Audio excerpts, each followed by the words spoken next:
second video blog for Voyage of the Narnia fan.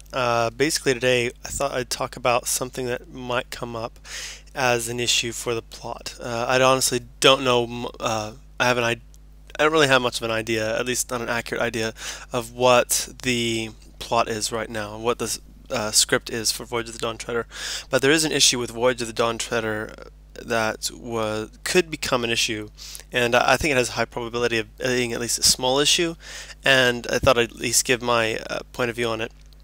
What a lot of people don't know is that actually there are two editions of Voyage of the Dawn Treader. The first was the British edition, and then when there was going to be an American publication, Lewis made a few changes, and they're not really big, but there's one in particular that I think only two of the books actually had changes: Lion, the Witch, and the Wardrobe, and The Voyage of the Dawn Treader. But there was a slight plot change in the ending to the chapter 12, The Dark Island, and I thought I would just point that out and talk about basically which one I think they should pursue. First off, actually, let me just read you part of the British edition. If you remember the story, the crew of the Dawn Treader find Lord Roop, and they find out that they're approaching an island where dreams come true, and not dreams as in happy dreams, but nightmares. And they start to, and they can hear all these creatures approaching, and it's pretty intense scene. And we could actually talk maybe later about. I might talk about how they might try to do that, but at the end, an albatross comes, and they follow the albatross, and it leads them out.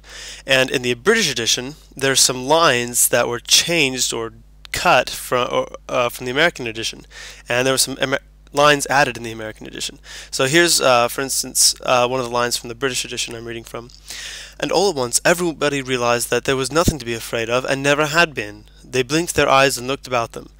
And then it goes on to talk about how they were so relieved, and it says, and then first one and then another began laughing. "I reckon we've made a pretty good fools of ourselves," said Rhinelf. So already you get the idea that, you know, it's sort of this dream. It wasn't really going on. And see, then it says on the next page, Lord Roop asks Caspian, he says, "Grant me a boon, never to bring me back there," he said. He pointed astern. They all looked, but they saw only the bright blue sea and the bright blue sky. The dark island and the darkness had vanished forever. "Why," cried Lord Roop, "you have destroyed it." "I don't think it was us," said Lucy. And then the last line in that chapter is, "So all afternoon with great joy they sailed southeast with a fair wind, but nobody noticed when the albatross had disappeared." So that's the British version. But in the American edition, there's just a few differences. For instance, when they leave, it says here, as they're getting away from the cloud, "In a few moments the darkness turned into a grayness ahead, and then almost before they dared to begin hoping, they had shot out into the sunlight and were in the warm blue world again.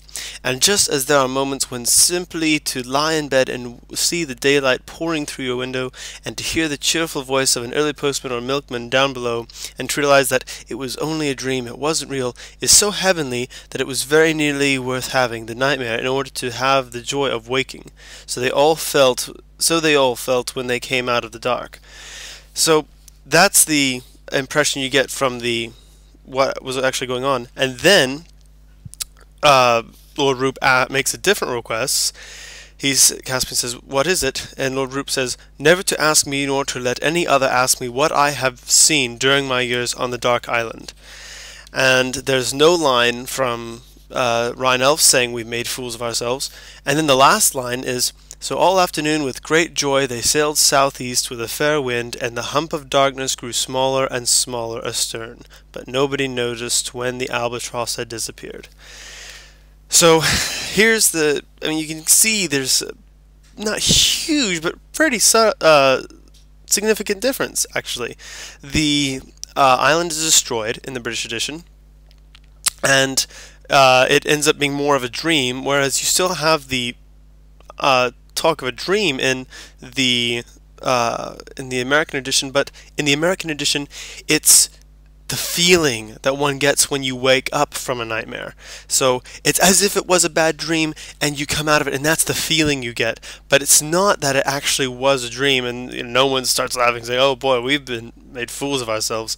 And first of all, I think there are two reasons why they should go to the American edition. If it came to a point where they had to choose. Alright, now first off, it's not because I'm biased, because I'm American. I don't think it is. But honestly, it wasn't just some publisher change.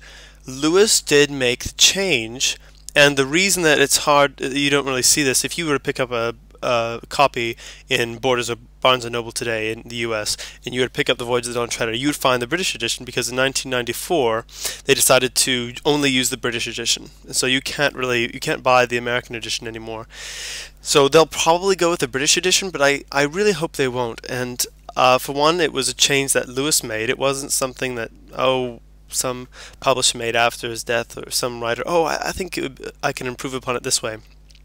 Second, it really makes it much more serious if the change is actually a case of, well, if it was all, for one thing, if it's all a dream, and it doesn't really have the kind of significance, and then it sort of takes away, I think, from the power that Aslan had to bring them out of it. And it's not like he took this real island and destroyed it. It's like he just broke the illusion, and it wasn't really there in the first place. It was just this weird kind of dream experience, and while it felt real, that you get the impression that they weren't really in any danger. Whereas in the American edition, it's much more serious when they come out, and you have the fact that there's still the island, and they've been brought out of it, but it's still there, and it gets smaller and smaller as they sail away. And second, I think that the request that Lord Roop makes in the first one, in the British edition, is really kind of ridiculous. He says, they had this horrible experience, he says, oh, please never bring me back there. Well, of course Caspian's not going to bring him back there, but it doesn't really make any sense. But I thought it made much more sense for him to say, promise me that you'll never ask me about it, because that would be something logical. So someone might very much want to inquire, oh my goodness, what was it like to be on the island for all those years, and to say, oh please just don't ever ask me about it. That made much more sense, I thought. So I think that they should personally stick with, I'm not going to call it the American edition, I'm going to say the one that Lewis made the final decision on later. It was sort of it was a bit of a rewrite, and